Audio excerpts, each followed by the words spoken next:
I am Malka and welcome to our excellence family. आज हम जानेंगे इम्पोर्टेंस ऑफ कोऑर्डिनेशन के बारे में। कोऑर्डिनेशन क्यों इम्पोर्टेंट होता है या इसकी नीड हमें क्यों होती है। ठीक है, तो फर्स्ट हम ये देखें कि कोऑर्डिनेशन का मीनिंग क्या होता है। कोऑर्डिनेशन का मतलब होता है किसी भी ऑर्गेनाइजेशन में जितने भी डिपार्टमेंट होते हैं उन सबके बीच सिंक्रोनाइजेशन होना। इसका मतलब होता है कि जो डिपार्टमेंट है वह सभी साथ साथ काम करे, उनके बीच यूनिटी हो। किस तरीके की यूनिटी? जैसे कंप्यूटर माउस का यूज करते टाइम हमारे आईज और हैंड सिंक में रहते हैं।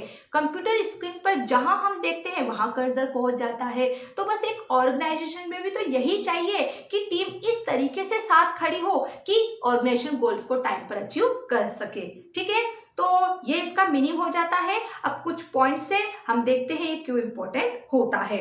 फर्स्ट बताया गया है ग्रोथ इन साइज। अब जितना बड़ा ऑर्गेनाइजेशन होगा वहां पर नंबर ऑफ पीपल भी ज्यादा होंगे। ठीक है, नंबर ऑफ पीपल ज्यादा होंगे तो उनके बीच किसी भी प्रकार का डिस्प्यूट ना हो, इसके लिए कोऑर्डिनेशन जरूरी है। क्योंकि हम देखते हैं कभी कभी तो हो ही जाता है किसी न किसी बात को लेकर। तो पूरे ऑर्गेनाइजेशन में कोऑर्डिनेशन का मीनिंग ही यही है कि किसी भी एम्प्लॉइज या मैनेजर के बीच किसी भी बात को लेकर कोई डिस्प्यूट ना हो, इसके लिए कोऑर्डिनेशन इंपॉर्टेंट है। तो लिखा है यहाँ the need of coordination with the increase in size of organization. जब ऑर्गेनाइजेशन की साइज इंक्रीज होती है, ठीक है, ऑर्गेनाइजेशन की साइज इंक्रीज होती है तो यहाँ पर नंबर ऑफ पीपल भी तो इंक्रीज होंगे।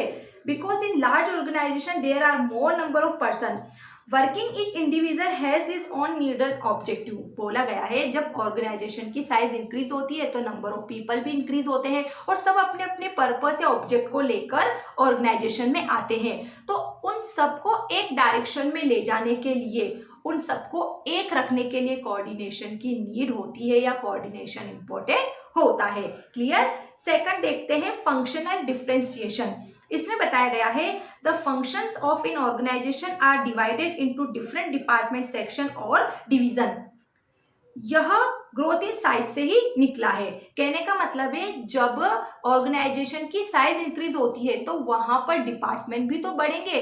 तो क्या होता है कि बड़े बड़े ऑर्गेनाइजेशन में जब काम अधिक हो जाते हैं तो उन कामों को डिपार्टमेंट एंड डिवीजन में क्या कर दिया जाता है, डिवाइड कर दिया जाता है। And each department work individually by giving more importance to its object. और सभी डिपार्टमेंट के मैनेजर क्या करते हैं कि अपने अपने काम को इम्पोर्टेंट देते हैं, अपने अपने तरीके से काम को करना पसंद करते हैं। तो वो काम को इम्पोर्टेंस दे और काम को अच्छे से करे, ये बात बहुत अच्छी है, लेकिन उसके काम का किसी दूसरे पर पॉजिटिव इफेक्ट पड़ना चाहिए। एक डिपार्टमेंट के काम का दूसरे डिपार्टमेंट पर पॉजिटिव इफेक्ट पड़ना चाहिए। क्योंकि कोऑर्डिनेशन का मतलब क्या होता है कि दोनों का एक साथ रहना जरूरी है।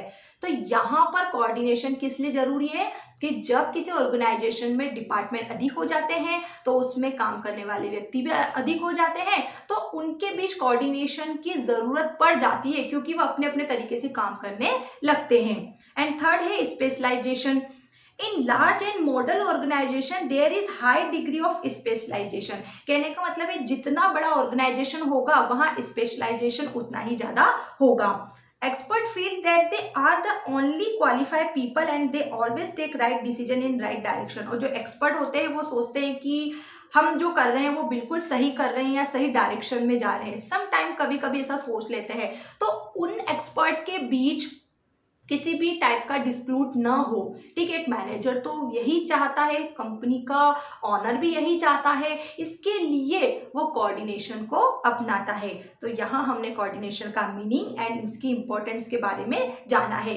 अब फिर भी कोई डाउट है तो उसको जल्दी से आप पूछो ताकि हम नेक्स्ट वीडियो आपके लिए लेकर आ सके। Thanks for watching this video. Bye bye.